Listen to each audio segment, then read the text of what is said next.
How to run Disk Defragmenter on Windows 11. So hey everyone, welcome back to the channel. So in this video I'm going to show you how you can use Disk Defragmenter in Windows 11.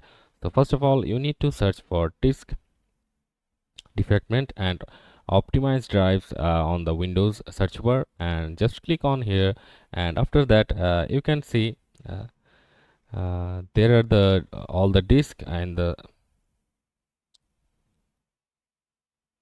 of the PC here, and you can just click the disk you want to defragment, as you can see on the optimized drives, and you can just click on optimize, and it says 0 days since last retrieve, and you can click on optimize from here also, and you can just click on analyze if it's need to be analyzed.